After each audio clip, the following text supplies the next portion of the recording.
Pemirsa masih di Marga Review dan kita masih membahas topik melambungnya biaya proyek kereta cepat Jakarta-Bandung. Dan sebelum kita lanjutkan perbincangan, tim redaksi kami sudah merangkum beberapa informasi grafis dan mungkin saja bisa menjadi salah satu referensi untuk Anda. Langsung saja kita ke grafis yang pertama. Kita akan coba lihat proyek kereta cepat Jakarta-Bandung di mana PT KCIC, Kereta Cepat Indonesia China sebagai kontraktor proyek ini.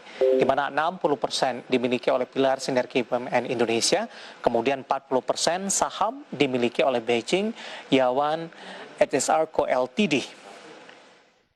Kita beralih ke grafis selanjutnya, kita akan coba lihat porsi saham perusahaan BUMN dalam pilar sinergi BUMN pemirsa, di mana Wijaya Karya memiliki porsi paling besar 38%, kemudian juga ada Perkebunan Nusantara 8%, PT KAI dan juga ada Jasa Marga. PT KAI di 25%, Jasa Marga ada di 12%, Perkebunan Nusantara 8 ada di 25%. Kita akan coba lihat grafis selanjutnya tentang kereta cepat Jakarta-Bandung, pemirsa, 46 menit waktu tempuh, 100 kereta per hari, frekuensi perjalanan 350 km per jam dari sisi kecepatan, kemudian 109.000 orang per hari dari sisi jumlah penumpang.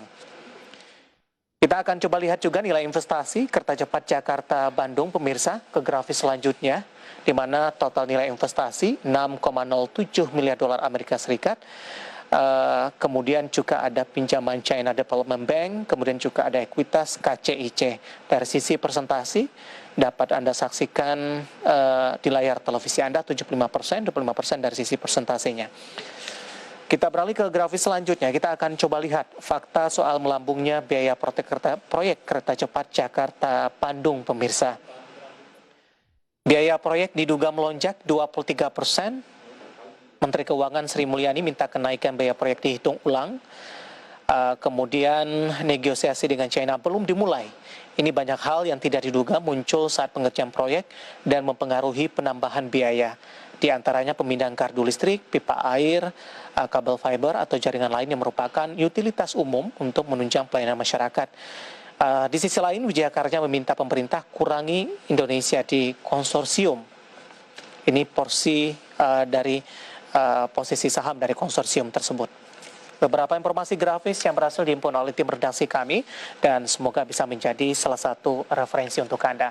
Kita lanjutkan kembali perbincangan bersama dengan Bapak Joko Setiawarno, Ketua Bidang Advokasi dan Kemasyarakatan Masyarakat Transportasi Indonesia. Pak Joko, kita lanjutkan kembali, Pak. Ya. Terkait dengan membengkaknya dana dari proyek ini, Pak Joko, tampaknya pemerintah juga mulai melakukan langkah antisipasi, berbagai solusi mengemuka, Pak Joko. Tadi juga dari grafis juga kita sampaikan, Wika meminta pemerintah kurangi porsi Indonesia dari konsorsium. Kita tahu Wika tadi memiliki porsi yang paling besar dari grup KCIC yang merasa terbebani begitu, Pak Joko. Kemudian juga pemerintah Indonesia akan mengkomunikasikan dengan China dan di sisi lain ada juga alternatif untuk menerbitkan obligasi untuk menambal dari membengkaknya proyek ini. Bagaimana Anda melihat antisipasi yang dilakukan oleh pemerintah sampai sejauh ini? Ya, kalau kami melihat nanti kan PTP itu kan sudah mau mengundurkan diri ya. Berarti kan porsinya nanti akan diberikan pada PT Kereta Api. PT Kereta Api itu berarti bisa 50%. Kemudian 34%-nya dan 20%-nya dari PT Liga dan Jasa Marga yang milik PT Kereta dari PT Kereta Api. Sementara PT Kereta Api sendiri itu dia meskipun sekarang penumpangnya sedikit, tapi secara keuangan dia aman karena dia mendapat PMN juga gitu ya. Kalau nggak salah total hampir 7 triliun, nah itu pas 9 lupanya. Ada juga beberapa jasa PMN juga dari PPDA juga sudah mendepositkan untuk angkutan barang, jadi secara keuangan dia lebih aman. Artinya kemungkinan di sini nanti walaupun awalnya kan B2B antara BUMN Indonesia dengan BUMN-nya di China, dan juga nanti kalau memang kan ya bisa ketika itu lewat PT Kereta Api. Kerja baru itu nanti PT Kereta Apinya bisa menambah, kalau PT WIK-nya tidak bisa, nanti PT Kereta Apinya bisa menambah porsinya itu. Baik, dari sisi alternatif yang memungkinkan Pak Joko? Alternatif kemungkinannya ya intervensi pemerintah oleh PPKA yang kami lihat kalau itu memungkinkan ya bisa jadi seperti itu. Tidak apa-apa sih biar mayoritas, dan saya kira pihak China juga, saya pikir mereka juga tidak terlalu ingin menguasai, enggak, karena buat mereka juga prestis lah atau bergengsi jika bisa selesai proyek kereta api cepat ini, karena setahu saya ini baru pertama untuk kereta api cepat China di luar negeri ya, selain di negara. Jadi dia juga butuh dukungan internasional. Kalau dia ini sukses, berarti kan nanti untuk negara-negara lain akan lebih lebih nyaman menerima kehadiran investasi dari China. Baik, Pak Joko, dengan terjadinya pembengkakan dari sisi biaya untuk pengerjaan proyek ini akan mempengaruhi dari sisi operasional tidak nantinya Pak Joko? Terutama mungkin dari sisi harga tiket salah satunya. Karena dari perhitungan awal dengan biaya yang dibutuhkan sekian, kemudian nantinya biaya tiket sekian, kemudian dalam perhitungan balik modal untuk beberapa tahun ke depan juga seperti apa Pak Joko? Ya, memang kereta cepat ini awalnya kan dulu harga tiket ketika operasional itu dipatok sekitar 200.000. Namun dalam perjalanannya kami lihat Argo Parahyangan itu, ini kondisi sebelum pandemi ya, itu dengan tiket 200.000, 225.000 itu larisnya bukan main. Terutama saya lihat bukan yang ekonomi, tapi ada kelasnya agak eksekutif lah itu ya. Itu larisnya bukan main itu kan.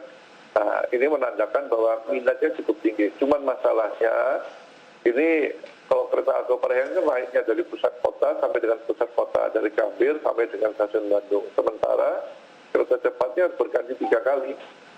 Banyak menggunakan LRT sampai dengan Halim. Kemudian dari Halim nanti sampai